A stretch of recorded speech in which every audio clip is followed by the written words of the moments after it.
हमारे पास मौजूद हैं बिलाल वज़ीर मुमलिकत बराए ख़जाना रेलवे मुस्लिम लीग नवाज़ की तरफ से आपका शुक्रिया। बराबर में पाकिस्तान पीपल्स पार्टी के सेंट्रल लीडर नज़ीम अफजल चंद साहब मौजूद हैं और सीनियर सियासतदान मुस्तफ़ा नवाज़ खोखर साहब भी मौजूद हैं। इन्होंने एक प्रेस कॉन्फ्रेंस भी उसमें हमने इनको देखा, कुछ वहाँ पर और भी बातें हुई मामलात सियासी। आपका भी बहुत शुक्रिया जी। स्टार्ट करते हैं। तो 28वीं ला रहे हैं आपके? नहीं, पहले प्लीज़ बता दें हमें, ये सस्पेंस ख़त्म करें। जी बिस्मिल्लाहिर्रहमानिर्रहीम। तल साहब बहुत शुक्रिया जी अपने शो में दावत देने का। तल साहब देखिए, आप जानते हैं कि इस 27वीं तरमीम में कुछ चीज़ें हम चाह रहे थे डिस्कस करना, जिस पे और फिर चंद इश्यूज़, उनमें से एक सबसेट पर, चंद इश्यूज़ पर इत्तफाक हुआ या इस हद तक इत्तफाक हुआ जो 2/3 के लिए ज़रूरी था for the constitutional amendment to pass. बकिया कुछ इश्यूज़ ऐसे थे जो अभी के लिए पार कर दिए गए, और उसके ऊपर तो अभी आपने देखा कि जब ये तरमीम पास भी हुई थी तो कुछ इश्यूज ऐसे थे जो हम डिस्कस करना चाह रहे थे, और उसके ऊपर हम एक डिस्कस करके इकट्ठे पास करवाते ना फिर। नहीं, देखिए जल्दी क्या? नहीं, देखिए कुछ चीज़ें जिस पे इत्तफाक है, जिसमें आपका चाहे वो आर्टिकल 243 है, चाहे वो तो कर लिया ना फेडरल कॉन्स्टिट्यूशन। तो देखिए एग्जैक्टली जिन चीज़ों के ऊपर एक कंसेंसस था, बन गया था टू दैट एक्सटेंट, उसको फिर अभी पास किया गया और कहा गया कि आगे चाहे वो लोकल गवर्नमेंट, इनके साथ बनाना था ना आपने? नहीं, इनके साथ था, हमारे MQM है, दीगर और एलाइज हैं, एंड वो टू द एक्सटेंट कि हम 2/3 जो हमें नंबर दरकार थे दोनों हाउसेज तो 28 ला रहे हैं। 28वीं देखिए कुछ इश्यूज हैं जिसको हम डिस्कस कॉन्स्टिट्यूशनल इश्यूज करना चाहते हैं, जिसमें NFC भी शामिल है, जिसमें लोकल गवर्नमेंट्स भी शामिल हैं, एजुकेशन और हेल्थ के भी मौजू और पॉपुलेशन के हमने इस दफा डिस्कस करना सब डाल दें। मगर देखिए जो भी होगा, नंबर क्या होगा? नहीं, जो भी होगा वो पीपल्स पार्टी समेत अपने एलाइज के साथ हम यकीनन ये गुफ्तगू जारी रखना चाहते हैं। और एंड नहीं, क्लोज भी तो करना होगा ना उसको। क्लोज इस प्रोसेस के नतीजे में ही होगा ना जी, कंसल्टेशन की नतीजे में। अब आप वाया बठिंडा आके आप 28वीं पे आ रहे हैं। नहीं, हम समझते हैं कि इन इश्यूज पे आगे बेहतरी है, मगर जो कुछ होगा वो अपने एलाइज के साथ इत्तेफाक के साथ होगा। दूसरी बात यह तल साहब, कभी 28वीं भी आनी है, कभी आगे 29वीं भी आनी है,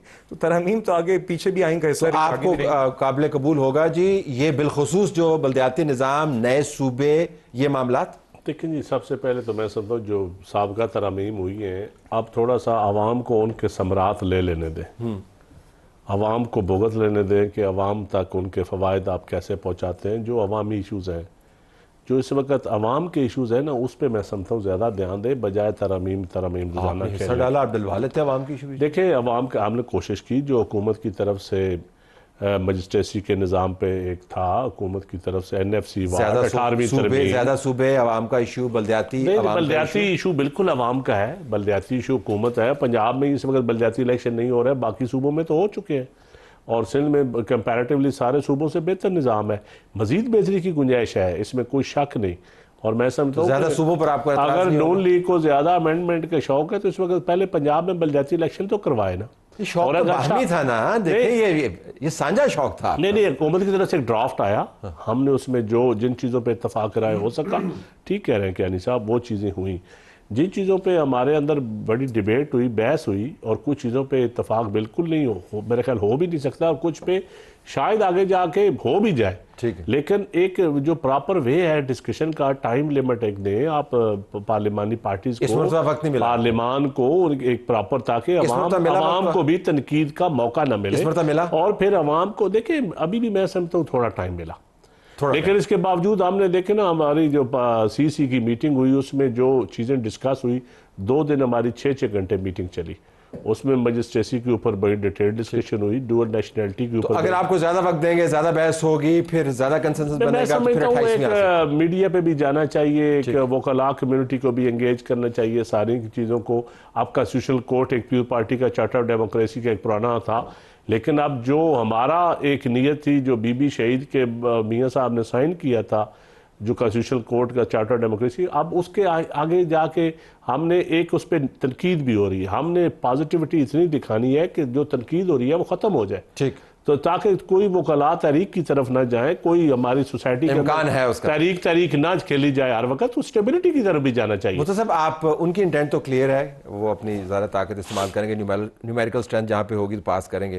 पीपल्स पार्टी जो है वो नज़रिया सियासी ज़रूरत इनकी अपनी, उसके तहत काम करेंगे।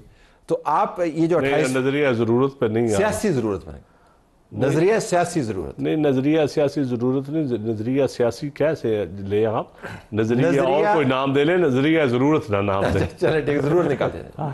सियासी नजरिए के तहत इस तरह कर देते हैं। ये आप सारे प्रोसेस को कैसे देखते हैं? इनएविटेबल है कि 28वीं की तरफ जाना है? देखिए, अगर हम ये पिछली दो जो अमेंडमेंट्स हुई 26 और 27 दोनों के हमारे नज़दीक कॉन्स्टिट्यूशन के जो बुनियादी फीचर्स थे वो इनके जरिए चेंज किए गए।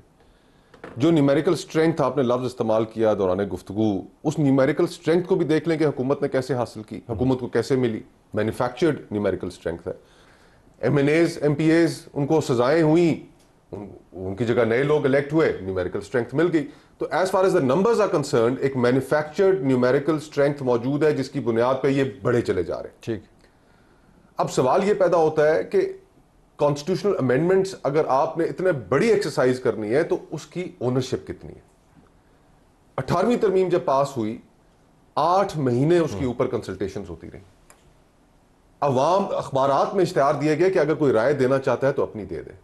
यहां पर यह हालत है कि मैं चौधरी एतजाज एहसन साहब का इंटरव्यू सुन रहा था और उन्होंने कहा कि जब हमने सेंट्रल एग्जीक्यूटिव कमेटी की मीटिंग की 2 दिन, जो मेरे भाई ने कहा कि चलती रही, 6 घंटे उन्होंने कहा, उसके अंदर ड्राफ्ट ही नहीं था।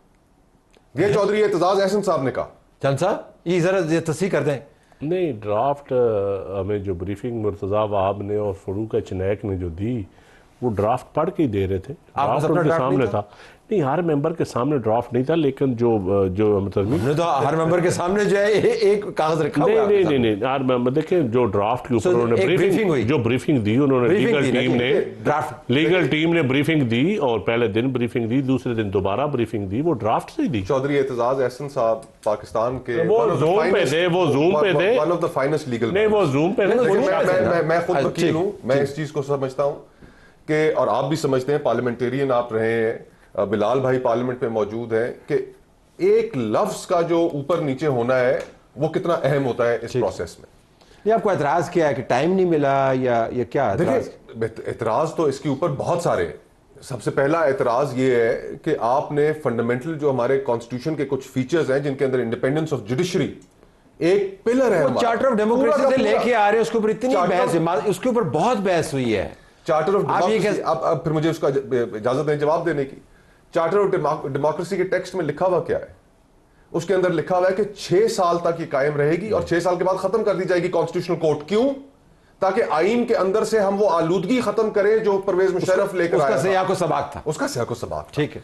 आज अगर आप एग्जीक्यूटिव जुडिशरी को अपने ताबे करने के लिए ये 27th कॉन्स्टिट्यूशनल अमेंडमेंट करता है और मुकदमा सबसे पहले लोगों के सामने यह रखता है कि इससे इंसाफ के निजाम में बेहतरी होगी, तो यह गलत बात है। इसलिए गलत बात है।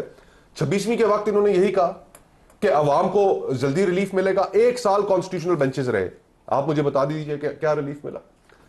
एदादो शुमार उठा ले। एदादो शुमार के मुताबिक पाकिस्तान में जो सबसे ज्यादा पेंडेंसी है केसेस की वो आपकी डिस्ट्रिक्ट कोर्ट लेवल पर है। 23 लाख केस पेंडिंग है वहां पर। तो आपका नुकता क्या था कि मैं इनकी तरफ आऊं ना, आप क्या कह रहे हैं कि ये जो करने जा रहे हैं 28वीं में वो 27वीं से या 26वीं से मुख्तलिफ नहीं होगा? उसके लेजिटिमेसी देखिए, जो मैंने आपको पहले कहा कि न्यूमेरिकल नंबर्स इनके पास मैन्युफैक्चर्ड मौजूद है, उसकी बुनियाद पर ये जो मर्जी करते जाए। सवाल ये है कि लेजिटिमेसी है कि नहीं है, इस सारे प्रोसेस को एक अखलाकी हैसियत हासिल है या नहीं है। 8 फरवरी के इलेक्शंस आपके सामने। हम सिर्फ ये चाहते हैं कि अगर ये जो बातें कर रहे हैं कि नए प्रोविंसेस क्रिएट करना, ये बड़े कंटेंशियस इशूज हैं, डिबेट के जरिए करें। ये डिबेट के जरिए होने चाहिए। डिबेट करेंगे तो पार्लियामेंट के पास ये इख्तियार होना चाहिए जिसके पास लेजिटिमेसी नहीं है। अब आप डिबेट का इनका इशू नहीं है, उनका इशू डिबेट का, इनका इशू ये है कि आपके पास लेजिटिमेसी नहीं है। तो सब देखिए, बात ये नहीं, अगर लेजिटिमेसी के ऊपर डिबेट होगी ना तो फिर तो बड़ी खुल के होनी चाहिए। मैं तो कह रहा हूँ खुल के डिबेट करें। और लेजिटिमेसी बड़ा बेसिक इशू है, मैं समझता हूँ इस पर बिल्कुल डिबेट होनी चाहिए। करते हैं जी, गो अहेड। इस पर डिबेट होने में कोई हर्ज नहीं है। कोई भी डेमोक्रेट जो है वो इस डिबेट से नहीं भागेगा। तो साहब देखिए, बात ये कि चले न्यूमेरिकल स्ट्रेंथ पे आ जाए। As far as I am concern 26वीं आईनी तरमीम जो है वो ऑलमोस्ट आप कह लें विद कंसेंसस पास हुई। और मैं उसका आपको जवाब देता हूँ कि आप मेरे ख्याल से यहाँ पे शायद समा के एक शो पे मुझे याद है सलमान राजा साहब ने बाकायदा ये अल्फाज कहे थे कि देखिए जी, ये अब मौलाना साहब के हम मशहूर हैं कि उनकी प्रोसेस और उनकी मशावरत और उनके अमल के नतीजे में अब एक ऐसा मुसवदा आ गया जिस पे हमें कोई एतराज़ नहीं, हमारा कोई और वजूहात है, कोई असूल है जिसकी बुनियाद पर हम इसके लिए वोट नहीं डालेंगे, मगर it was a consensus document.